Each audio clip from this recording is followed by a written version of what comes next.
kesempatan ini juga kita mulakan Hari Belia.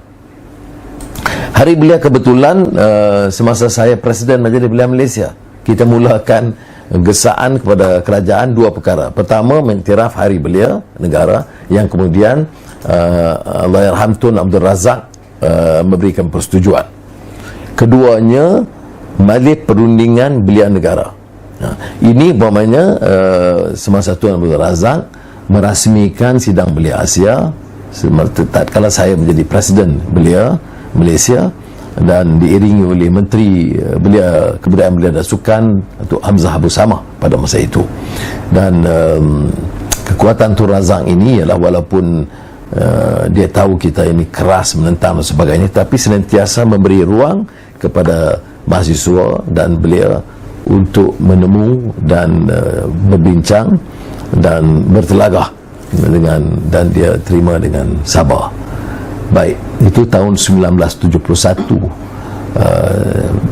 Saya mula aktif umpamanya di Universiti Melaya, ya, dalam tentu di rangka PBMUM, Persekutuan Bahasa Melayu di Universiti Melaya, kerana mempertahankan dasar bahasa kebangsaan, ya. Pada masa itu kerajaan agak lembab dalam melaksanakan dasar bahasa.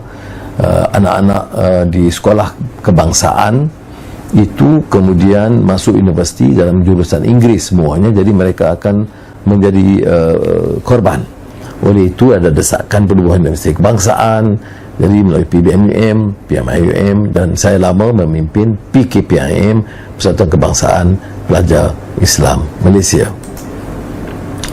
Dan di antara hal yang kita berlaku yang masa itu ialah Kedutaan Amerika Syarikat membantah demonstrasi, membantah campur tangan Amerika, mendukung Israel, dan kami perjuangkan nasib rakyat Palestin dan dunia Arab yang ditindas dengan sokongan Amerika Syarikat.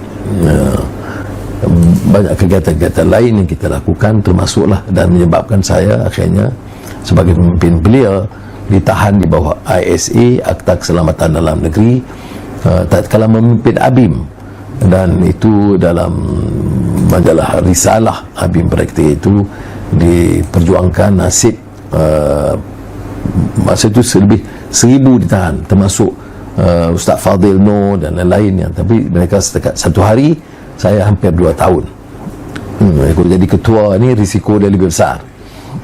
Jadi itu pengalaman kita dengan ABIM, Gerakan Belia, dan saya juga memimpin Majlis Belia Malaysia. Dan ini tak kala saya ditahan di bawah SA di Kemunting, tetapi itu pengalaman yang mengajar saya bahawa masalah kemiskinan itu harus diperjuangkan. Apa sebabnya ditahan? Sebab saya bangkit bersama mahasiswa dan belia membela nasib rakyat dan miskin, pekebun kecil getah, petani di Kedah terutamanya, di Baling, yang terhimpit kerana kesesakan hidup. Walaupun negara merdeka, kerajaan mengatakan menjamin merdeka itu adalah jambatan untuk membela nasib rakyat, tetapi ternyata rakyat menderita, dan kami sebagai generasi muda harus bangkit. Ini beza dengan kadang-kadang generasi muda ni dia seronok pakaian elok-elok dan hebat, kemudian ambil foto dengan tokoh-tokoh VIP. Itu perjuangan mahasiswa, padahal perjuangan mereka itu adalah menjadi juru bicara conscience rakyat atau conscience of the majority. Dia mesti faham apa dia derita rakyat, apa dia kemiskinan, apa dia kesenjangan, apa dia rasuah, apa dia kezaliman. Dia mesti menolak ini dan mesti mencetuskan adilisme dalam membawa perubahan ini. Dan saya syukur alhamdulillah kerana dalam pengalaman ini saya berdamping dengan ramai kawan-kawan yang menjadi pemimpin-pemimpin masyarakat dan parti politik pada masa itu, ya, termasuk marhum Ustaz Fadil Noor, sahabat setia. Ini semasa saya Timbalan Perdana Menteri masih mesra dengan dia sebagai seorang sahabat karib dan setia, dan didampingi oleh Syekh Razali Nawawi yang pada masa itu dekan kuliah undang-undang Universiti Islam Antarabangsa.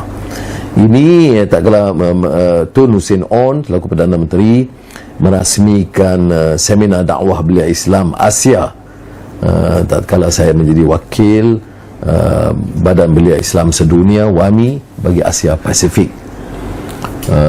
Belakang tu nampak ada Tun Said Nasir Ismail, tokoh bahasa, ketua pengarah Dewan Bahasa Pustaka lama, pejuang bahasa yang terkenal, dan kemudian menjadi pengurusi Yayasan Dakwah Islamiah.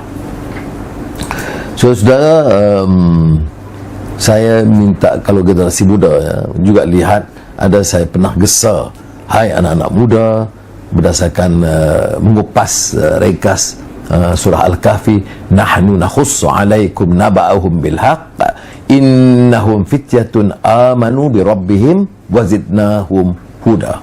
Ini maknanya kisah daripada Al-Quran tentang semangat kental anak muda menolak rasuah kezaliman dan mempertahankan di hati sanubari mereka jiwa yang bersih untuk menegakkan kebenaran dan keadilan.